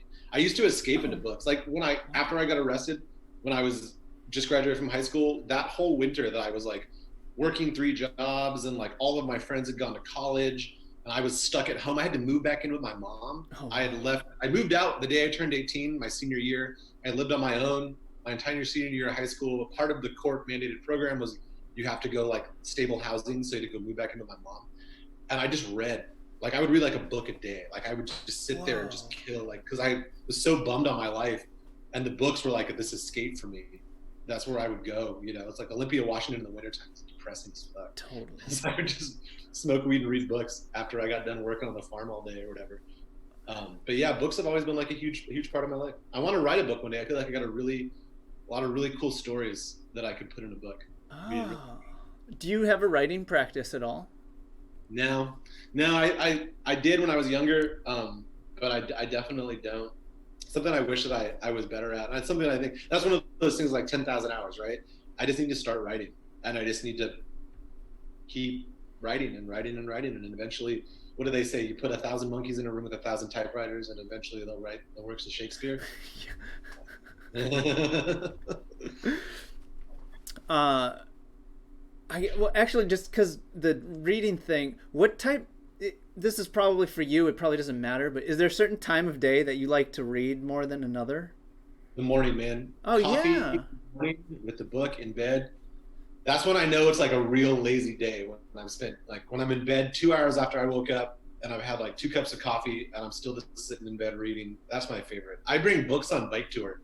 When I go on like my own like chill bike tours, I'll bring like whatever book I'm reading, like a thick book, and just sit in my sleeping bag all morning. Like, you know, you're up with the sunrise and make some coffee in your sleeping bag and sit there and read a book for a couple hours. And that's generally my favorite time is to read a book early in the morning. I don't discriminate. I read all the time, but that's my favorite. Yeah. Well, I feel at the end of the day, it can be so, you're kind of tired and it's hard to focus. But I fall asleep. I get it. I mean, for me too, like I create the images in my head a lot. And so in the morning, I have like, you know, my mind is fresh and I'm able to get like a more vivid story in my head. Whereas at the end of the day, you got a million things going on. And by the time you get to the book, it's like, I gotta like, for me personally, I have to like calm my head down so that I can actually engage in the book. And it takes a while. Yeah, cool. I like that. That's just cool to hear from another. I completely understand. Dude, all day, like it's like a wind-up toy. Your brain just gets like wound up, tighter and tighter all day. Yeah, totally. It does. I guess like the writing thing is kind of interesting to me. It's something that you're curious about but haven't actually started practicing. But you do have an art practice right now. Is that true? Right? Yeah. Definitely. I mean, I've always doodled my entire life, and then over the course of the last couple of years, you know, started to get a little more popularity. It's kind of like the writing thing. I was very insecure about it. I think anybody that creates is really insecure about the things that they create, and let's be honest, the reason that I haven't started writing is because I'm really insecure about my ability as a writer to get everything out there. But with the art... But wait, I'm going to interrupt you here. You do not have to show any work, period. So when anybody's new at anything, there's no obligation to show it to the world. So that neutralizes this fear of like rejection from it. It's like, just start making the work, and after a while you'll be like, oh, maybe that. And then also time separated from when something is produced to at any point after, you get a different perspective on it too, and you can see it a little more clearly. That is an excellent point. That's a really good point. You're right. I should really start, because I think that's the thing, is I'm like, no one's gonna like it, but it's like, I don't have to show it to them. Don't show anybody the first stuff. It is going to suck. Everything that we start in the beginning sucks. And the only way to know that you want to get good at something is to be okay with sucking. And that beginning shit phase is how you know that you're actually in alignment with this practice or this thing that you want to accomplish, because you've suffered through the crappiest part right at the beginning. You're like, this sucks. This is hard. This doesn't look good. This doesn't sound right. And then eventually, tiny, you're like, oh, it always kind of sucks. It just looks better. It's funny you say that, because with the art, I moved into an art studio a couple of years ago in San Francisco, and I was going through all my old, like, art black books and all the old art, and I was like, man, this stuff fucking sucks. But you're right. It's like stuff that I was drawing and doodling like 15 years ago, and it does the incremental steps, 10,000 hours. You spend your time doing it, and honestly, I think my art is still kind of weird, and like I'm not. That's the thing, is you're never fully satisfied with your own art, so you're constantly trying to like improve it and like do better things with it. But yeah, you're right. Start doing it now and suck, and then it's okay to suck. And what did you just say? The time from when it's created to the time when it's viewed, that's fucking real, man. Or there's like these techniques or these tactics to be able to perceive your work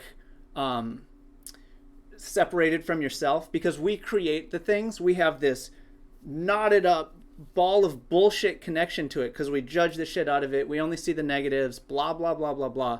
But anything, this works for music. Well, specifically I'm thinking visual art, is you make a piece of any form, and you can, time is a huge thing, whether it's like, put it away, don't look at it, a day, 2. The more time, the better. You see it different. And the other thing is you can look at it in a mirror, because it automatically flips it on you. And another version is to look at it through a photograph or a video. It's a trip. You're like these layers of separation.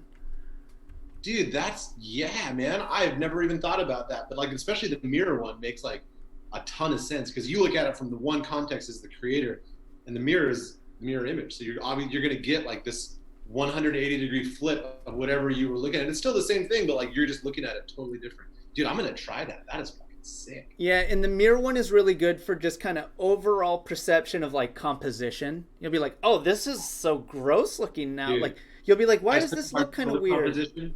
Was that? That's such a good idea. I have such a hard time with composition.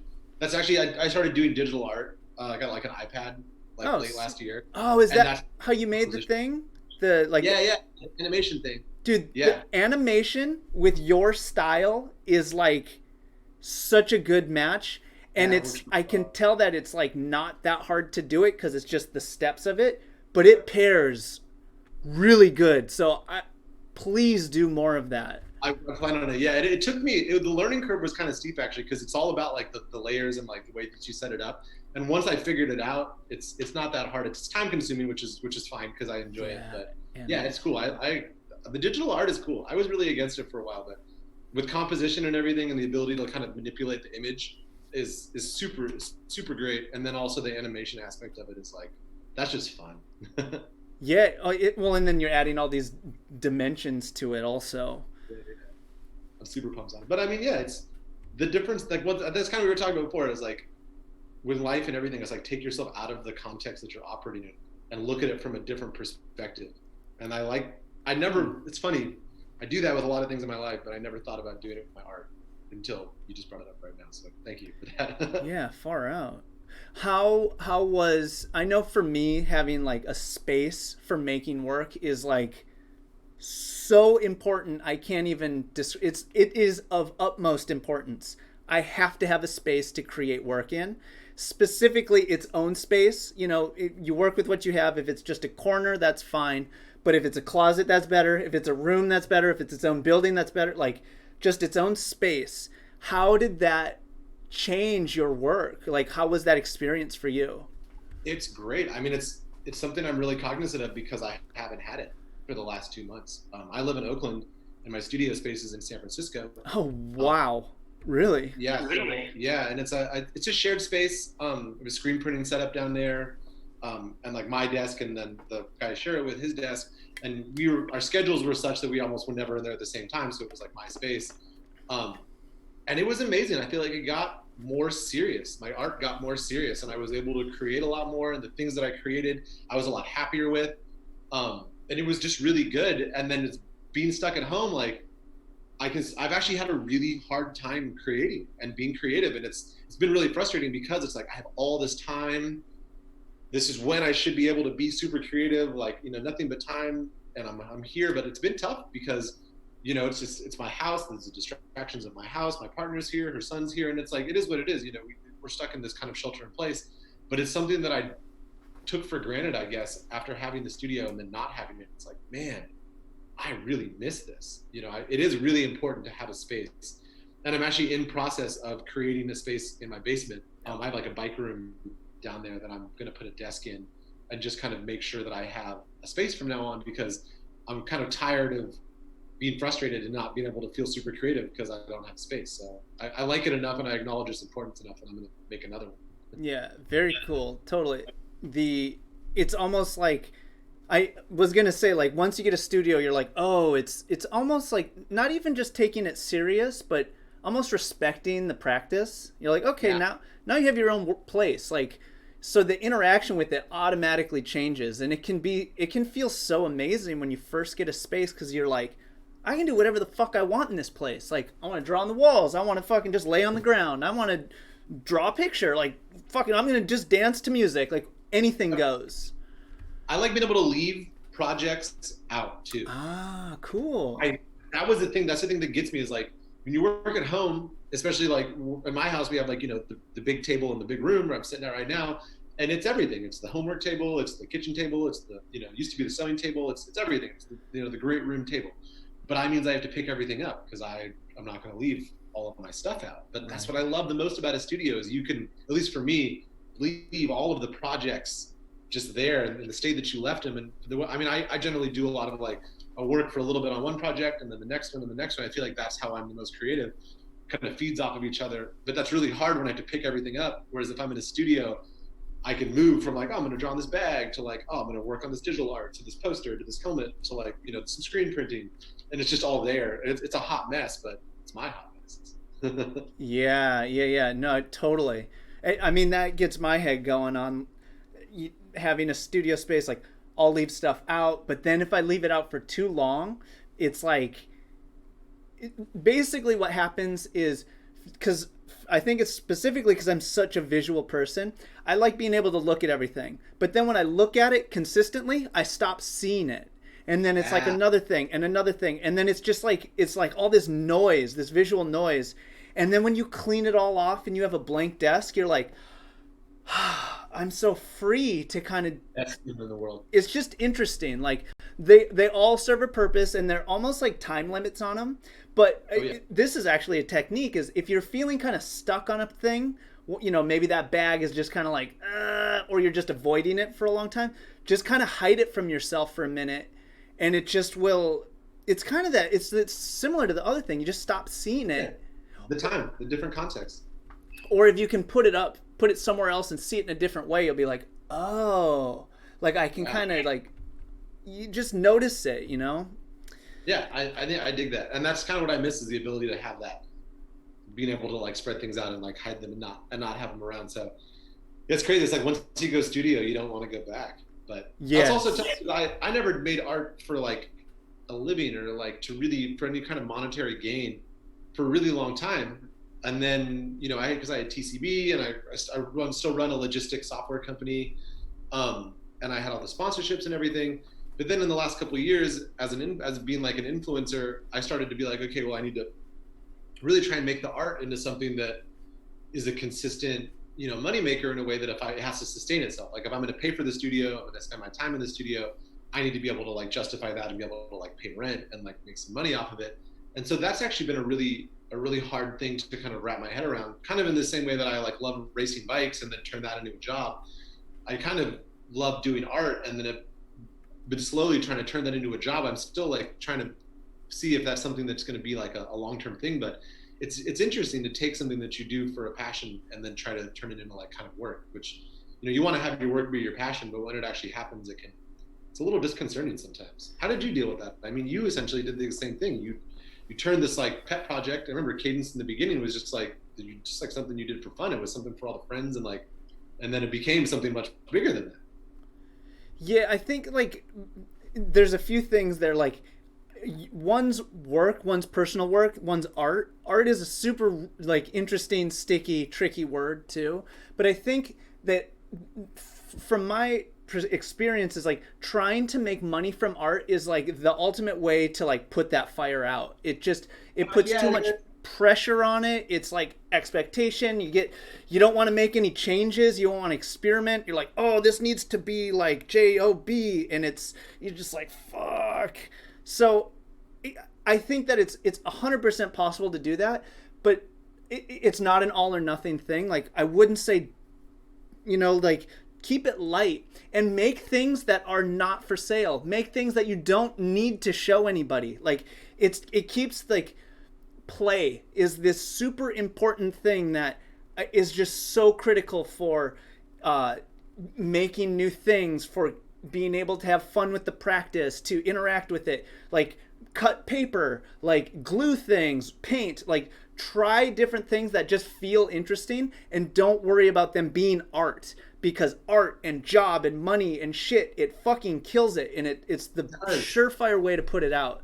So and this is stuff that I've kind of just learned that, all play is like, at one point it was easy. Right now it's kind of hard. So it's interesting to interact with all the different ways.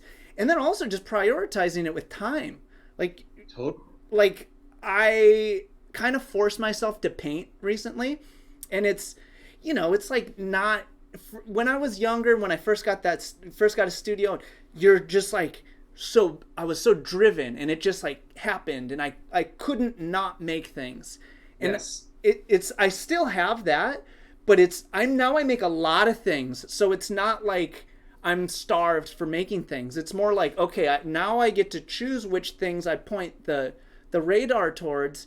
And it's really interesting when like making art is something that it's like it's a practice. Practicing things is not always fun.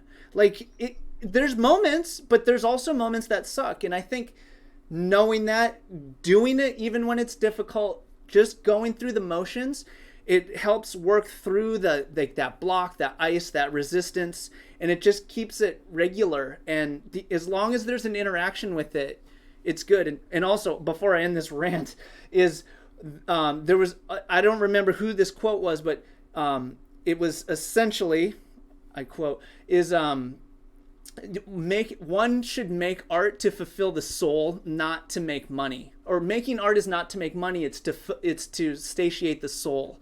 And it's a really interesting way to interact with it, because you're like, oh, because just like you, is like, oh, I got to make money off of it with this stuff. Like it's this thing, I think this is what I want to do, but it's fucking hard and blah, blah, blah. And then you're like, wait a minute, what if it's not about making money at all? You're like, well, okay, well, what is it then? And the relationship to it is just like, it's just fucking changes. It's different. Yeah, it flips it around. That's a really solid perspective, my dude. And I think that the keeping it fun and like keeping it at play is super important, because I get stuck because you're like, everything I make someone's gonna see. But I think that's actually some advice that I'm gonna take, is just start to create art that no one sees, because that's what I used to do. I mean, that's what we did. When you started creating, no one ever saw your art. No one cared. You're just doing it because you thought it was cool and it looked cool, and you were creating something that you really enjoyed. Yeah, and although now I get this weird thought of, when you're before you're doing, you're like making things, and I guess no, you're right. It's not. I wasn't thinking like, oh, the audience first. It was like, oh, I want to make this thing, and then you want to show it because you're excited about it. It's not like, oh, I'm gonna make something to show people. How daunting is that? Yeah, it's weird. I guess for me, I always started with like graffiti and like street art, and I would never put it places where people could see it. It was just like I would put it. I wanted to see it on the wall, and I wanted to see what it looked like. Especially when you paint graffiti. I was never one of those graffiti writers that would go for the heavens and like go for the big spot. I wasn't barely a graffiti writer at all, but I would always just go to some cutty spot just because I wanted to see it and I wanted to like, try something new or see if it worked. I think I got to get a look back to that. I did not think about it. Totally. And then how that distills down is it's all just mark making. And there's, for me, I'll get caught up on like, oh, it doesn't look real or right, or that eye is in the wrong. It's just about making marks. It doesn't have to, there's no right, there's no wrong. It's just, it really is how it feels to produce the work is the gold. And actually graffiti is one of these things that's so awesome because it's so ephemeral. So for me then there's no pressure because that shit's going to go away. So it's so light. You're like, fuck it, I'm just gonna like do whatever the hell. And then that's really how I'll get, like, you'll touch that razor's edge of flow, which you mentioned from racing. I can get from making work in this one certain sort of way that I'm always chasing. Like, what's that one way where it's like, it's so easy, it's so effortless, it's so good. And if you have the chance to look back on it later, you're like, how the fuck did I do that? Like, what the fuck? And you try, I gotta try and do that again, and it's hard, and it doesn't look right, and it's tight, and it fucking, what the hell? Yeah. And Durant. The flow. I mean, that's it. The search for Stoke is, I never really thought about it until right now, but I mean, I feel like I actually haven't felt that with art in a little bit. And that's something to really strive for, is not to make art for anything other than to find that feeling and to find that focus. Because you know what I'm talking about when you're creating and it just flows. It just comes out and you're like, this is fucking amazing. And like you said, you look back and you're like, how did I do that? And you have no idea. But in that moment, it's just such a pure like focus on what you're doing. Yeah. And so then there's this interesting thing of how do you kind of corral those moments of like bliss, if you will, because I'll do those. I can get into those like easy enough, but corralling them is a whole other thing. Like, I'll just walk around the yard with chalk and just write on shit, and it's just fun and free and it looks interesting and whatever, but it's not, it's very like dithery. It's very like it's all the time. You're just out there doing something just because it's fun. Yeah. And I guess a little bit in my head is like, well, wait, like, why not sort of, I don't know here. I don't really know the answer to this. Is like, why not like put that on like a canvas or on a sheet of paper, or like kind of package it a little bit more. I feel the same way. Like, you feel guilty on those. You're like, I'm wasting this feeling right now on like drawing on, chalk on walls, or like just doodling on a piece of paper. Like I'm drawing matchbooks all the time, and I'm like, what am I doing? But I enjoy it so much. Like, I get done drawing on a matchbook and I'm like, this is so fucking cool. But then I'm like, wow, what the fuck am I doing? You feel guilty. And I feel like we shouldn't feel guilty for enjoying art and finding that feeling. It's tough though, because if you do try and monetize it and make it away, then there will be this thing where you're like, oh, I should put this on something and like sell it or something. But I need to get away from that and just do it for the sake. No, so the dither, the play, the matchbook, the chalk, those are moments that we need to cultivate, just that experience of making like that, because what that will do, those are essentially the exercises those are like the fun push-ups that allow us to do the race. Weird analogy, but I think you understand. Like, I totally get it. The play is the soil that when it's time to do the work, that's the like commission, the like piece, the whatever. Right. That other stuff is this like foundation that one will pull off of, like subconsciously or emotionally, or maybe it's even referenced. Like, that other stuff is of utmost importance, and then the other stuff is kind of like the commission-y things. It's kind of just like the work. It's like the job-ish. I mean, if you're gonna do anything in life, you gotta support yourself, and you gotta pay your rent, and you got to, take care of your responsibilities. There's got to be a job, in life in general. So I get that. I like that analogy too. I think that's a really good way of looking at it. And I think personally, that's something that I've lost in the last little bit, is like that, like just doing it for the sake of doing it. And looking at it in that sense of like, it's like the soil, it's like this is like the training, the fun times when you're just kind of out doing it because you like it, and it's the repetitive motion or the practice that's solid. I dig that. Hey, I'm too intimidated to actually ride these. These look so fucking I haven't cool. ridden yours either. They're still fucking sitting on the shelf. That's the kind of project that I fucking love, dude. That was so much fun. Wait, so what was it about this that you like felt that connection to? I think it's a couple things. One of them was like, I felt like I really wanted to represent myself really well to you as an artist, because I really liked your art. I mean, I still like your art, but at the time I was like, I'm gonna get these fucking super sick shoes from Dustin. I gotta make my shoes just as sick. But it wasn't because I was like, I gotta sell these shoes, I gotta make sure people like it. It was just like, as an artist, I want to have a good showing to you, because you're gonna have a good showing to me. And I just really enjoyed it. I can, like, the whole thing of like, getting the boxes and everything, the whole exchange. I'm actually doing something like that now, where there's a couple of friends have been drawing on a half sheet, filling a sheet halfway up and then mailing them a sheet, and they've been mailing me their sheet, and then we finish each other's art. Yeah. Yeah. See, that was like the box and everything. It was like, it was just because it was fun. It was like, this wasn't for anything other than for us to like enjoy each other's art and like have a cool thing. I really enjoyed that. Hey, I'm down to do, let's do a paper trade. That sounds fucking...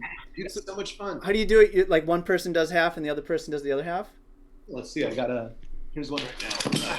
Oh, see, he is wearing pants. Now the audience is bummed. Not all fun and games in California, but like something like this. Oh, like I haven't got, sick. this is what he sent me. I sent him one that had my stuff all on the top and left the bottom blank. And then, what size is the piece of paper? Doesn't matter. Like 8.5 by 11. Yeah, perfect. Size, yeah. And I think, like, I'm probably never going to show this to anyone except for him. And you guys saw it without any drawings on it. But like, this isn't for anybody but us, Yeah, it's just like a fun collaboration. Yeah, I mean, it's also like, I don't know. I sell stoke packs and stuff because I really think that it's cool to do that. But like, he sent me, like, I'm really into trucks and stuff. It's a bunch of cool, like, off-road stuff. It's just like, it's a way to connect with your friends and stoke each other out, especially right now. I think that's super important. Yeah. Art for art's sake, like, that's fucking sick. It's like zine culture is kind of what I think of. Yeah, dude, I fucking love zine culture. Like, that's one thing that like social media, I feel like totally killed, right? You used to like trading zines. That's how I figured out about like bike messaging style, like all that was through zines. Like especially like the DIY punk culture, all those things. That was all zines, dude. Microcosm Press in Portland and just like the zine culture. And now it's cool that everything you can share so much about everything on social media, but I feel like that idea of mailing zines to your friends and like trading zines with people is like kind of gone. I miss that. Well, it's still totally able to do that. It's not gone. But another thing is, I like the thought of like, okay, so like, what if we think of like Instagram is like your Xerox machine or whatever. Like, how could we treat, maybe it's a post or a story or a thing, like make a zine that happens to be on social media. Like maybe it is just photocopy Xerox and then it's a carousel, and like each carousel is like a Xeroxed image. Like, I always love the instructional zines. We should make instructional zines about how to do something, and think about it. You've got 10 images in Instagram. So is that what it is? It's 10 on the. Yeah. That's a lot. I learned so much stuff, like stupid stuff, like using dental floss to fix the holes in your pants from riding through your pants. Oh, I cool. that stuff through zines, and I feel like that's a good way of like bringing that back. I should do that. We should both try and make a zine post, which it sounds like a shitload of work, actually. It is. 10 things. I think it'll be fun. I think it would be a good time. It is. But that's the thing. Once again, is you're like, and I thought the exact same thing. As soon as I said that, I was like, fuck, I gotta do 10 images, like da da da da, because you immediately start to quantify it as like, work. Yeah, right. But it's cool because it would have a cover, and then like, I mean, I think the easiest way for me to do it would just be to make a zine, and then just 100%. You'd make a physical copy, and then you just take the photos, scan and it. flip it. Yeah. Because that was the whole thing. You remember back in the day when FedEx, before you get the card, the FedEx Kinko's card. Oh yes. Oh man, see, that was my favorite, dude. Trading cards with people and be like, "You got the manager card? Let me borrow the manager card." Oh shit. Going in there, getting the manager card, and now you got to put your actual credit card in there, and you can't do it anymore. But back in the day, that was like half the fun of making the zine was like figuring out how to make the zine without actually spending it. The scam. Dude, the fucking 450 Golden Gate you used to be able to use their copier a bunch, the courthouse copier in San Francisco. That's sick. That's so sick. Fuck, dude. I don't know. Is there anything else you want to talk about or tell people about or anything? I mean, not really. Just get out there. I think, yeah, there is something, and this is something that I've been dealing with a lot, and I think a lot of people are dealing with this. You know, I had a whole year planned, right? And I'm supposed to be in Spain right now. I'm supposed to be racing, or just finishing, hopefully, the Badlands ultra endurance race in the Spanish Peninsula. I'm supposed to be in Greece 2 weeks before that. There's all this stuff we had planned, and it's a bummer that we can't. I mean, this whole situation is like, obviously, it's tough, but I think there's a lot of positivity to come out of it. And I don't know, for me personally, I had this moment about a month ago where I started to get like really bummed. Obviously, it's like, fuck, this is hard. What am I going to do? And then I was like, wait, this is a great opportunity for me personally to experience California. And I live here, but I travel so much. It's like, I'm just going to go on bike tours all summer. I'm going to go spend a bunch of time in my truck, hopefully not break it four-wheeling. And I'm going to just kind of reassess all of my goals and perspectives, and then try and like find a plan that works for this year.